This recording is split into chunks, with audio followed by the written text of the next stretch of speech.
Ladies and gentlemen, welcome to another episode of Media Watch. I'm your host, Dr. Savi, and this week I've got a fantastic guest. He's been on before, and it was great to get him back. He's a very busy person because he spends a lot of time doing research, and also this wonderful book that he produced recently has come out again, now available on the Kindle. So he's busy working on other projects, and his name is Amarpal Sidhu. This book, if you can see, it's called The First Anglo-Sikh War, and he's what I would describe as an incredible historian, researcher and novelist. How's that for the hype? Yeah, that's great. Yeah, good to be back on the show as well. It's always nice to have a little bit of chat with you on current affairs and history and everything else. All the things are going. And the strange thing is that you're a historian. You're able to look into the past and see that maybe we still make the same mistakes again and again.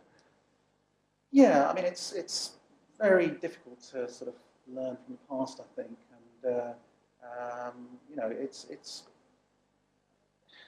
we are sort of doomed to make the same mistakes over and over again. I think you get a different leadership, different ways of thinking about things, and it's very difficult not to make the same mistakes again. Sure. I mean, obviously, there's a tremendously awful mistakes like Holocausts that happen again and again. And case in point, within a few days' time, it will be 30 years since the terrible Holocaust over in Delhi. Now, let's talk about the program. The way that we run this program is that we take a headline from the week, we look at a number of headlines from around the world, and we look at a Sikh historical aspect or Sikh news in particular. The first headline that we're going to start off with is the news of the Canadian Ottawans into terms with Wednesday's attack on the capital city. A security lockdown in parts of the city has now been lifted. I mean, that was a couple of days back after a gunman was shot and a soldier sadly went at the war memorial. So, I mean, we were talking about this just before the show started, that the Canadians have been part of the coalition in the past. Sometimes, even if you look at a situation like in Norway, where it ended up being nothing to do with, the jihadists or whatever, it was a lone gunman. Now, it looks like it was a lone gunman, but there was an incident just a few days before where there was an accident, a car had been overturned.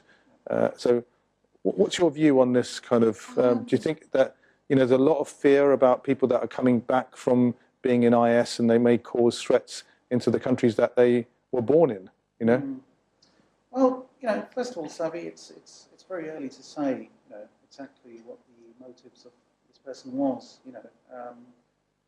he's dead. We know that, he was a recent convert. And I don't know if you saw in the papers today, but he seemed to be a follower of one of the fundamentalist people here, Anjem Choudhury. Oh, really? And, okay. So there's a link there, and he's obviously been radicalised, and he's obviously wanting to do something, against the West or what he perceives as a threat to Islam, and like I said, he's dead now, so we don't. It's going to be very difficult to sort of find out what was going inside his head. Yeah, exactly. I mean, it was interesting. There's a program that came on a few weeks back on BBC TV Channel 3. They call it BBC 3, and it was repeated again last week, called "My Brother the Terrorist." I think it was previously kind of the second part. The previous part was "My Brother the Fundamentalist" or something.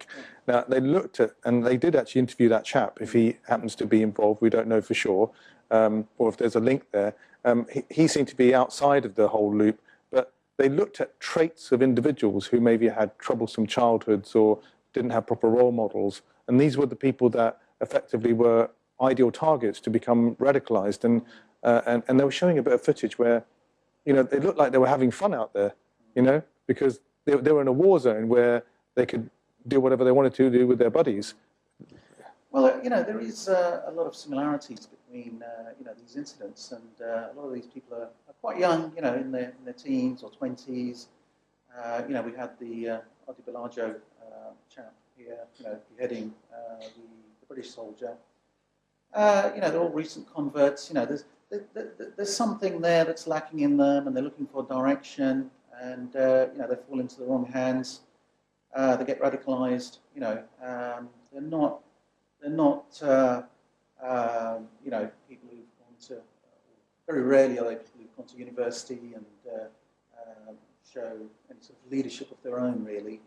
So there is a pattern there, and the only thing is, you know, how do we stop these things from happening? You know, shouldn't there not be more investment in things like youth clubs and more? I remember I had a guest on a few years ago. Ravi Kalsa said that, you know, there should be outreach to the local communities. In that way, you know, the local communities respect each other. That was more in that context. But if people have got an ideal mind, effectively, that's kind of a ground for people to just take advantage of that, isn't it? You know. That's right. Yeah. I mean, there's a lot of kids out there, and you can see it on the streets. You know, sometimes, you know, they're hanging around, or there's a lot of kids or you know, young adults spending a lot of their time in pubs and you know, clubs and things, and you know, it's a very sort of aimless existence. And of that large group of people, you know, you are going to get that 2, 3%, 5% who, you know, we just fall into the wrong hands, if you like. So yeah, I mean, what Ravi Singh said was you know, quite great. If we had something like that, something that would, you know, sort of attract this sort of audience, then that would certainly, you know, reduce this. Yeah, I mean, I always think that if you've got people from different backgrounds, it doesn't matter you're black, yellow, green, whatever, but if you centre it on a single positive objective, then people forget about their differences and they move forward. It almost seems that these particular people that radicalise them focus them on an objective that they feel, you know, is good in their own brains, but isn't, you know. That's right. So they've got, at least they've got one thing that they all centre around. So if that formula works, then maybe we need more people to talk about positive things they can do in society rather than, you know, go over and become anti-society, which is effectively what that is, isn't it? Yeah, like I said, they're looking for direction.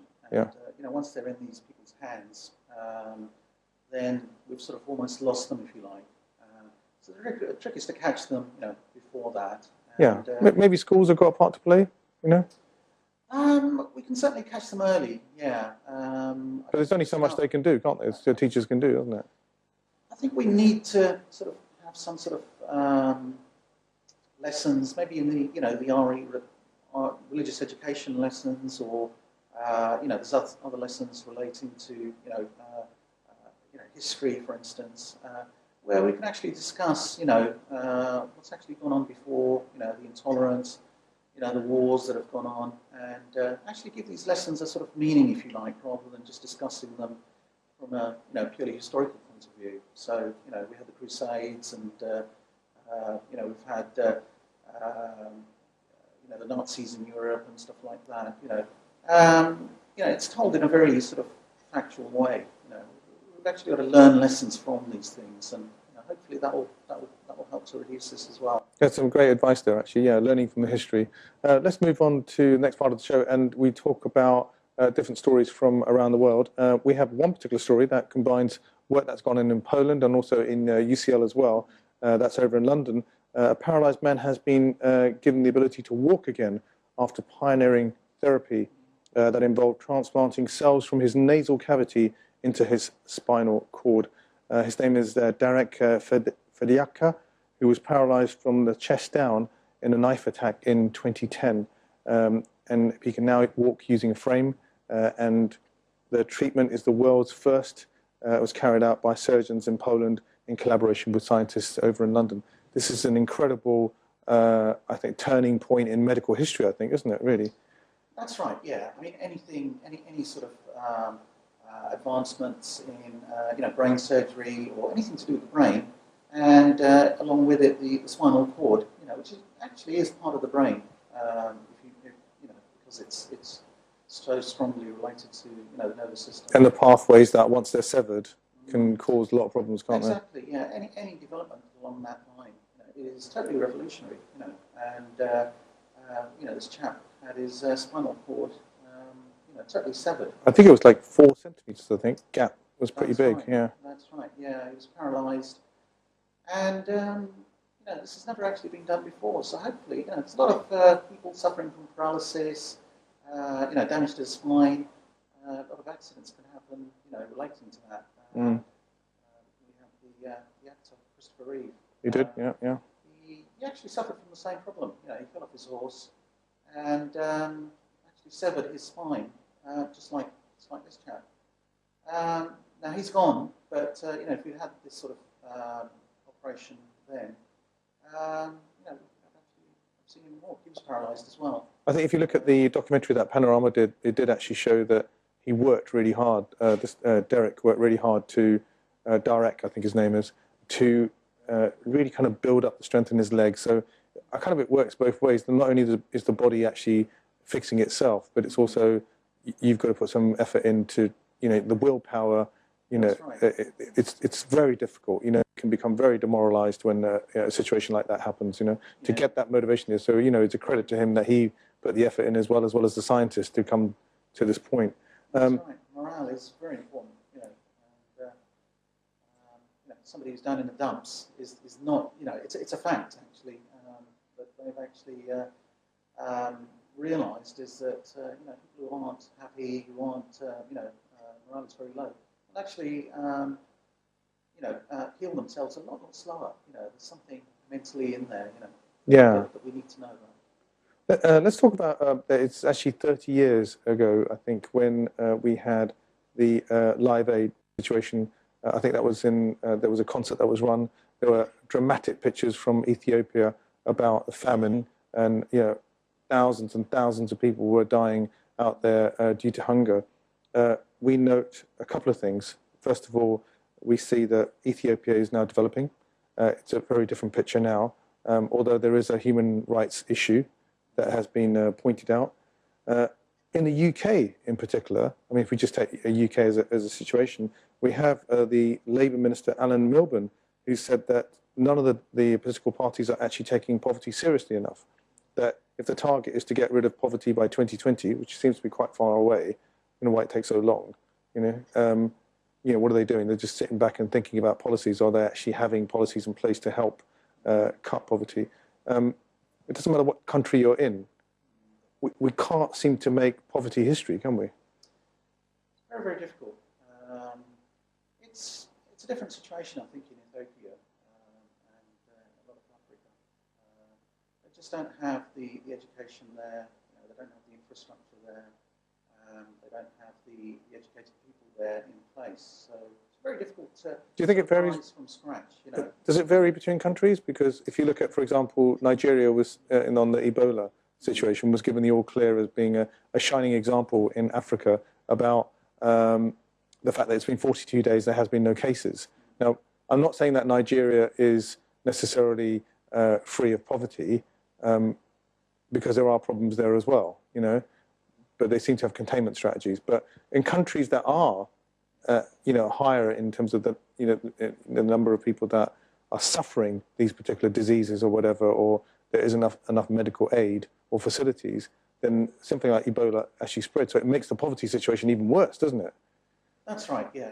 I mean, there's a strong link between, you know, poverty and disease and lack of education. And, you know, I mean, it's no accident that we, you know, we here suffer from far less, you know, maladies and ailments and things. You know, it's all to do with nourishment, you know, health, you know, fitness, food, you know, nutrition, that sort of thing. It's all linked. You know, you can't just aim at one thing and you know, hope that it will improve the country. So,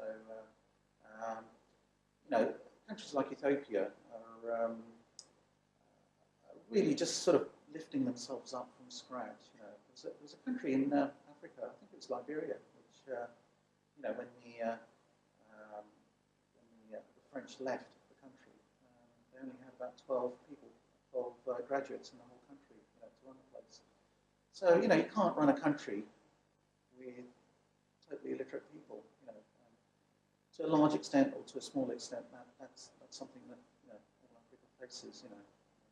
What does history tell us in terms of, like, the fact that, you know, that, you know, we look back over 30 years, you know, that's quite long, isn't it? 30 years in terms of all the different things that have happened, all the money that's been raised, but yet we still see, you know, whether, you know, the weather turns or, you know, the rains don't come for, you know, for a few years, you know, we're back to square one. I mean, is it because we're not we're not thinking about it properly, or is it a lack of leadership in those countries? Is there not enough? Is the money not being used properly?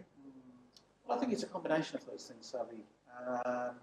Plus corruption. A huge amount of that money that's actually injected into these countries just disappears.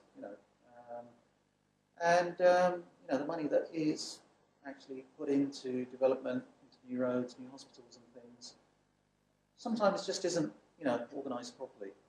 And for every £100 you're putting in, it could be that only £4 or £5 worth of that is actually being utilised. I mean, obviously that there are examples where it does work, and there are examples where clearly it's been lost with whoever happens to be the dictator in there. So what can people do? I mean, are there examples in history where, there's been do we need a revolution? I don't know. You look at people like, Russell Brand, they talk about not voting because he doesn't agree with the system. But then how do you bring about change? Well, I think, just going back to the poverty issue, if you want to eradicate poverty, then, we've got to encourage trade, business with these countries, because, charity only goes so far, everybody puts their hands in their pockets and, donates their, £5 or £10, and that's gone, once it's used up, it's gone. The only way that you can actually get rid of poverty, in the long run is to, have trade with these countries and, help local businessmen to, start up businesses, local firms, developing themselves and generating jobs, generating business. And from that, you get new roads and hospitals and things as well. So it's really just encouraging business, really. Yeah, you're right. I mean, things like government, that all helps as well, and corruption as well, fortunately, we don't have that here, so it's. We don't have it. That's not as obvious. We do have it. That's right. Yeah. It's just kind of a little bit under the, That's right. I mean, in under these the covers. countries, it's the situation is slightly different in that we've got a lot of money in this country, but you could argue about how it's spent really. We spend billions on nuclear Weapons. defence initiative, submarines and the military. Every military jet costs 50, 60 million pounds these days. That could fund a hospital for a year or two. But, all that just goes on one plane, if you like. And there's things like paying out unemployment benefits and stuff like that. There's a huge amount of money that maybe isn't being utilised properly. Do you think it's also about resources as well? That resources are not utilised properly either? Like, I'm not saying that you send the unemployed people over to another country, but there aren't enough initiatives to connect people together. I think so, yeah. I mean, if you look at the situation now, we've got a huge number of people coming into this country, Poles and, Romanians, East Europeans, and, even from, the Asian countries looking for jobs, and they're getting them, It's just that these are low-paid jobs, that, maybe people that are already here aren't, interested in having, But the jobs are there, It's up to the government to actually have some sort of legislation where, jobs are paid, according to the minimum wage, or maybe we should even increase the minimum wage or something. But the point is the jobs are there. Yeah, I think Alan Milburn's point, specifically about the UK, was about the fact that none of the parties seem to be taking it seriously. That, as I said before, that, up to 2020, they can't seem to eradicate the problem because they have to address issues like labour and housing. Housing is an issue in the UK, isn't it? Housing an issue in many other countries as well, isn't it? It's a big problem, yeah, especially in London. Anybody who wants to, live in London these days needs to have a job that's paying a fairly high salary. And there's a lot of jobs that just simply don't pay that much. You've got to pay the mortgage. Housing costs are very high. A lot of jobs, simply it's not worth you going for them. Simply because they're just not going to generate enough money. and a lot of people aren't willing to sort of move out of London and go up north. So it means more polarized in terms of economy in the south rather than the north, maybe. Yeah. Yeah. Let's move on to one more story. We noticed that the Wildlife Photographer of the Year photograph. I hope you had you had a look at a picture, which was pretty awesome. It's actually a picture of taken by Michael Nichols. He tracked a pride of big cats for 6 months before he captured the stunning shot, which stretches all the way from the horizon and includes a dramatic view of the African sky. And it's a pretty incredible photograph. All the lions, chilled, sitting back, Yeah, it's a fabulous shot. That's the thing with photography. You can one image can really turn heads. There's been a lot of images in over the last 150 years. That have sort of almost captured people's imagination. I mean, I think in your book as well, haven't you? In your book as well, there are a lot of you have a lot of these photographs in here, don't you? You've done tracking of obviously maps, and you kind of related them to world views as they are now. So this was a particular view of what the war scene was like, and then this is what it looks like on Google Maps today. Do you think that places like India actually respect art and respect artifacts and things? Do they? No, they don't. No, I mean that's the big thing. I mean I've walked these battlefields, a number of times. 4 or 5 times now. Each of these battlefields, spending quite a few days on each, and I'm the only one there. There just isn't that sort of awareness that these places are important. So you've taken photographs of these places, and you've compared these photographs to, you kind of drawn what they would have looked like at the time, wouldn't you? And do they radically change? Do people go there and say, "Oh, let's rip up this bit, or let's get rid of that artifact," because they don't actually understand it, they don't know about it, That's right. Yeah. The problem with Punjab is that every square inch of land is now cultivated. I mean, I was walking in Sabrow a couple of years back, and I saw something that there were actually trenches that were actually dug by the Sikh troops at that time. Now this was very close to the river, not cultivated at all, because it's just simply too close to the river. It keeps flooding. And the farmers there got very worried. Who's this guy taking shots? This is our land. If somebody finds something here, the government's going to take it over. There's a bit of paranoia. We lose money because we can't plant crops there.